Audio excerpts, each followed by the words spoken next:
al-kalam, yaitu Allah Subhanahu wa taala Maha mempunyai zat yang maha berbicara.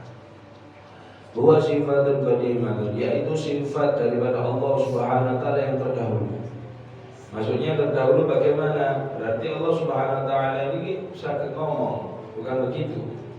Yang terdahulu ini sudah ada sebelum adanya apapun. Sebelum adanya ini, karena sifatnya Allah Subhanahu wa taala qaimah, yang selalu bersama bidzatihi ta'ala, dengan Allah Subhanahu wa taala. Laisa bi huruf, terus perkataannya Allah Subhanahu wa taala ini bukan bentuk huruf. Nanti akan dijelaskan. Bukan bentuk huruf, wala shaut, bukan bentuk suara. Tadullu ala jami'il ma'lumat, yang mana huruf dan suara ini menunjukkan segala macam pengetahuan. Karena dengan suara kita akan bahkan tahu orang ini karepe opo. Kemudian dengan huruf, walaupun orang punyun sewu bisu ditulis saya lapar, jadi mengetahui dia ini.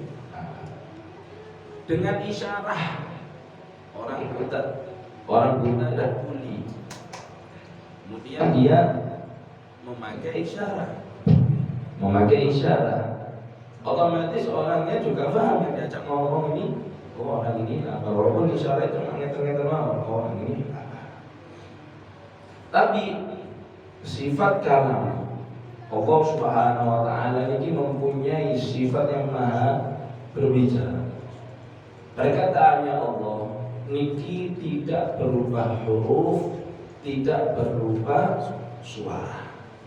Kita pikir kalau suara itu pasti ada mulanya dan pasti ada akhirnya.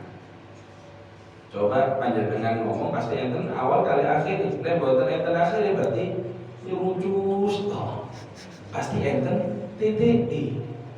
Ini didasari dengan sifatnya mukhalifatul lil hawadits. Jadi sifatnya Allah Subhanahu wa taala tidak sama dengan sesuatu yang baru, yaitu makhluknya. Apakah sama omongan kita dengan Allah? Tidak sama. Coba sifatnya Allah Subhanahu wa taala ini enggak ada awalnya, enggak ada akhirnya. Cobi panjenengan ngomong boten enten awali, boten enten akhiri. Makan. Cobi, Bang. Betul. Boten enten awali kali akhiri. Mawon niku enten awal kali akhiri. Dene enten titik. Kalau dipikir bukan dengan suara, bukan dengan huruf, apakah bisa? Apakah ada yang dinamakan suara seperti itu? Panjenengan, kita coba berpikir, suara hati kita. Apakah panjenengan mireng suara hati ini panjenengan? Enggak, mireng. Apakah panjenengan semerak? Bagaimana bentuknya suara hati panjenengan? Kalau makhluk pun bisa merasakan itu, bagaimana dengan Allah Subhanahu wa taala yang maha mulia, yang maha semuanya? Jadi artinya ini biasanya ngomong, artinya mboten mireng. Jadi Allah Subhanahu wa taala perkataannya bukan seperti makhluknya, bahkan bukan seperti huruf, bukan seperti suara. Kemudian bagaimana? Bagaimana dengan seperti Al-Quran? Al-Quran ini adalah kalamullah, perkataan Allah Subhanahu wa taala. Di sini ada dua versi. Jadi perkataan Allah Subhanahu wa taala ini bukan suara, bukan huruf. Cuma enten Al-Quran. Al-Quran ini kan huruf. Bagaimana hukumnya ini? Ini adalah makhluk Allah Subhanahu wa taala. Suatu dalil dalil yang menunjukkan bahwa Allah Subhanahu wa taala Maha bisa berkata, seperti raja. Ada raja menulis surat, ditunjukkan kepada seseorang, tolong ini kasih ke Pak RT, tolong kasih ke Pak RW, itu raja. Ketika Pak RW ataupun Pak Raja ataupun Pak RT ini melihat, yang dilihat pertama apa? Tulisannya dan isinya, menunjukkan bahwasanya tulisan dan isinya ini adalah berasal daripada raja. Ini apa? Paham ya? Adanya Al-Quran dengan tulisan-tulisan tersebut menunjukkan bahwasanya adanya Allah Subhanahu wa ta'ala melalui siapa? Melalui malaikat Jibril. Dalil daripada adanya Allah Subhanahu wa ta'ala itu adanya Al-Quran. Dan Al-Quran ini adalah semuanya makhluk, suara makhluk. Dahulu bagaimana Al-Quran ini buatan katusannya gimana? Sehingga Al-Quran ini buatan dengan TTI, buatan dengan Hamzah, buatan dengan harokati. Terus bakni itu katus perahu ngawal itu tak katanya. Dan kita ini alhamdulillah di zamannya Sayyidina Utsman diparingi titik, diparingi titik, tak titik di bawah, tak titik itu tinggi ada dua, tak titik tiga. Nah ini kan siapa yang andaikan kita hidup di zamannya sahabat, zamannya sahabat ini zaman orang yang paling cerdas. Buktinya apa? Kita dengan ada titik-titik pun masih tidak lancar untuk membaca Al-Quran. Bagaimana dengan para sahabat yang buatan titik-titik? Bahkan Nabi SAW ketika mendengar bacaan Al-Quran sahabat yang bernama Ibnu Mas'ud, Kanjeng Nabi ini semua kan, soalnya suaranya Ibnu Mas'ud ini senang, kalau enak. Ya Rasulullah, kami menginginkan suara panjenengan dan kami yang mendengarkan suara panjenengan. Saya lebih senang apabila Quran yang dibacakan bukan dari saya, akan tapi orang lain yang membacakan Al-Quran. Muhammad Sallallahu Alaihi Wasallam. Bukan Kanjeng Nabi ini suaranya betul enak, enak suara Kanjeng Nabi Muhammad Sallallahu Alaihi Wasallam. Dan para nabi itu paling mulia, paling sempurna semuanya. Sinten sing suaranya paling enak? Nabi Sulaiman. Nabi Sulaiman niki lek nyuling. Lek nyuling matur sulingan. Enten manuk ngiber. Nabi Sulaiman nyuling mandeg manuk. Ngirengaken. Saking enake. Tapi panjenengan sulingan tombol langsung nyulang nyulingnya. Orang dari India dah. Ini Nabi Sulaiman yang bisa berbicara kepada semua hewan, mempunyai kerajaan, jin, hewan, semua punya kerajaan. Sampai sekarang kerajaannya di Yaman, berada di Yaman, lalu Bilqis. Nah ini Allah Subhanahu Wa Taala memiliki sifat, yaitu sifat yang maha bisa ngomong. Dan perkataannya Allah Subhanahu Wa Taala tidak sama seperti perkataannya makhluknya. Mukhalifatul hawadis, berbeda daripada sesuatu yang baru. Semisal contoh balik perkataan hati, perkataan yang tidak ada suara dan tidak ada tulisan. Perkataan hati kita melewati handphone. Adanya tulisan berarti adanya yang membuat.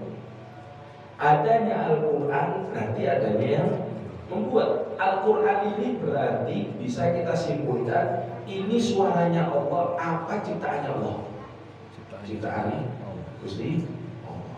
Berarti Al-Quran ini adalah makhluk, menjadi dalil bahwasanya perantara dengan Al-Quran ini yaitu perkataan Allah Subhanahu wa Ta'ala yang diambil daripada malaikat Jibril.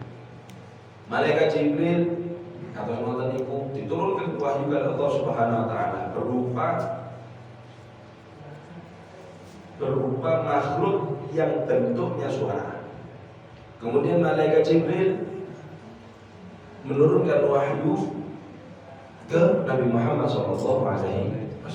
Dari situ Nabi Muhammad SAW bisa memahami, karena suaranya Allah nggak sama kata Sayyidina Musa. Sayyidina Musa bertahun-tahun beribadah di Turi Sina, dan Sayyidina Musa ini dijuluki apa? Kalimullah. Nabi sing saged ngomong-ngomongan dari Gusti Allah. Kita lihat jawabnya Allah Subhanahu wa taala, wa kallamallahu Musa taklima. Allah Subhanahu wa taala ini saged ngomongan kali kanjeng Nabi Musa. Tapi Allah Subhanahu wa taala ketika menurunkan wahyu atas Nabi Musa, itu bukan berbentuk Allah Subhanahu wa taala, karena ini nur cahayanya Allah Subhanahu wa taala ini. Lesa ketinggal gunung ini hancur. Ini la ilaha illallah. Ketika Nabi Musa mendengar perkataan Allah Subhanahu wa taala, ditutup kupingnya. Gak sama dengan suara makhluk. Buktinya Al-Quran saja. Cobi, adakah seseorang sastrawan, seseorang yang pintar bahasa Arab, nyanyi Al-Quran? Gak bisa. Dan Al-Quran sangat dijaga oleh Allah Subhanahu wa ta'ala. Ada dahulu yaitu Musailamah Al-Kadzdzab yang mengaku-ngaku Nabi di zamannya Rasul Sallallahu Alaihi Wasallam. Muhammad, awakmu Nabi di pinggir kulon, aku Nabi di pinggir etan. Enak. Mungkin Nabi ini Musailamah Al-Kadzdzab. Sampai membuat Al-Quran sendiri.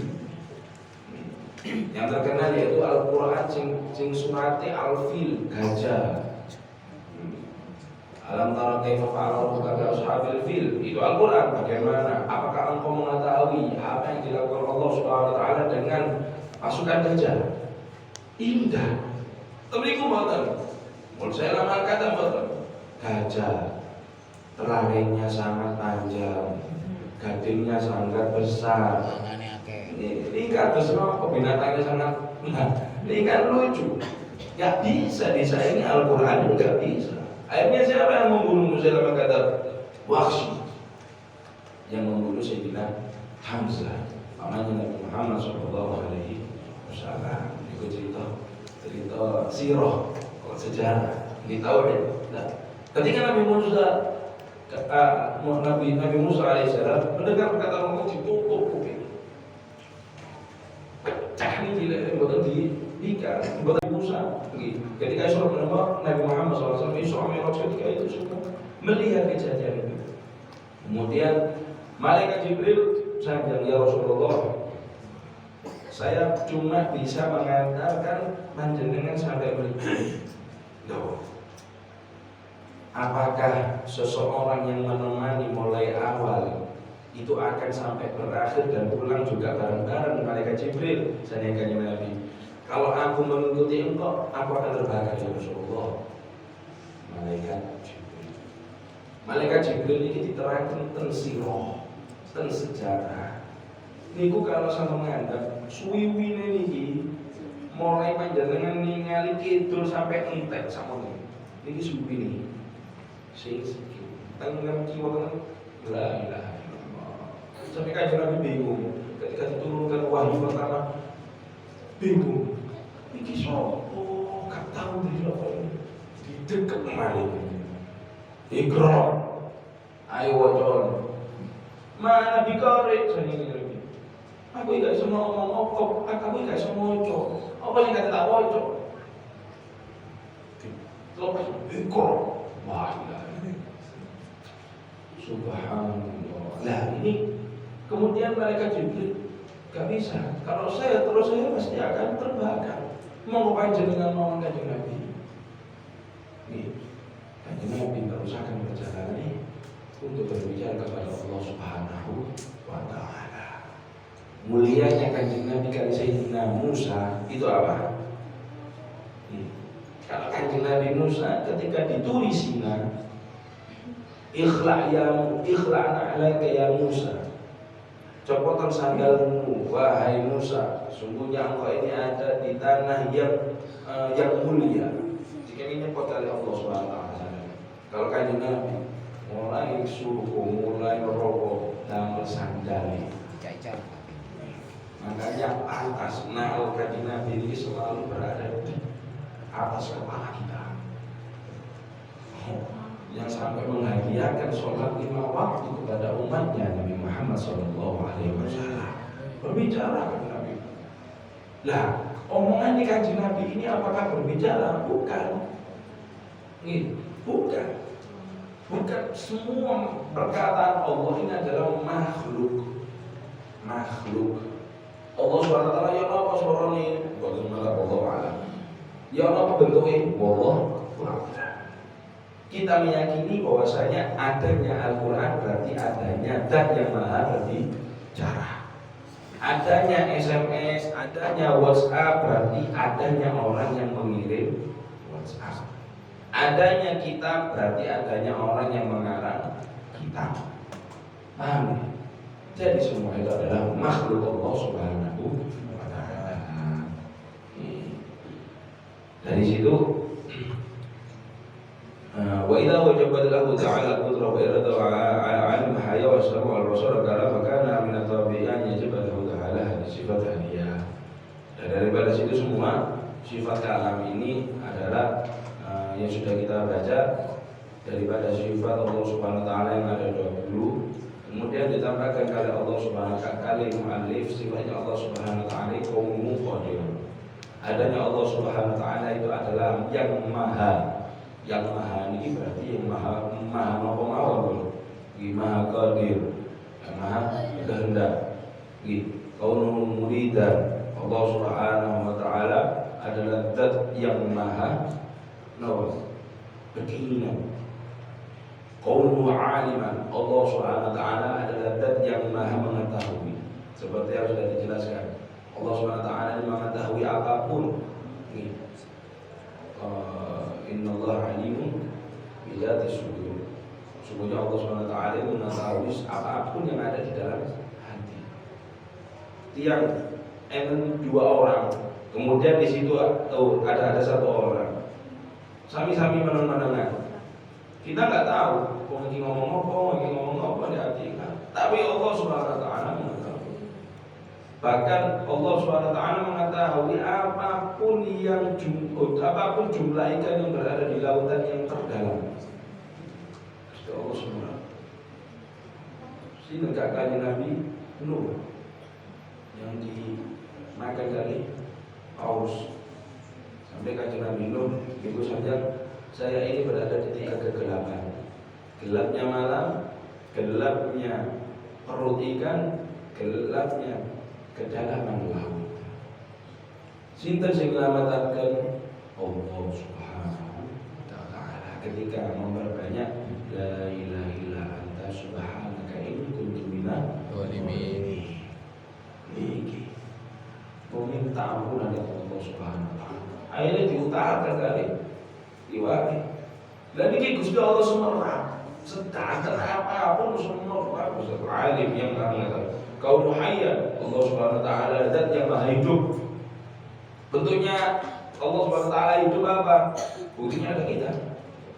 Gak mungkin adanya kita ini gak adanya yang pencipta. Adanya HP berarti ada yang membuat HP. Paham ya? Bukan bingung kan? Kaunu sami'an. Allah Subhanahu wa Ta'ala zat yang maha mendengar. Maha mendengar, semua pun didengar. Sampai sesuatu yang kecil di perut bumi mendengar Allah Subhanahu wa Ta'ala. Kita enggak semuanya mendengar. Tapi Allah Subhanahu wa Ta'ala bahwasanya semua yang berada di alam dunia ini, walaupun itu tumbuhan, walaupun itu batu, semuanya bertasbih kepada Allah Subhanahu wa Ta'ala, berzikir kepada Allah Subhanahu wa Ta'ala. Kita nggak mendengar. Kalau mendengar, lalu kita orang. Tapi Allah Subhanahu wa Ta'ala mengetahui. Qaulun basirah. Allah Subhanahu wa Ta'ala zat yang maha melihat dalam apapun melihat. Qaulun mutakalliman. Allah Subhanahu wa Ta'ala adalah yang maha mutakallim, yang maha berbicara.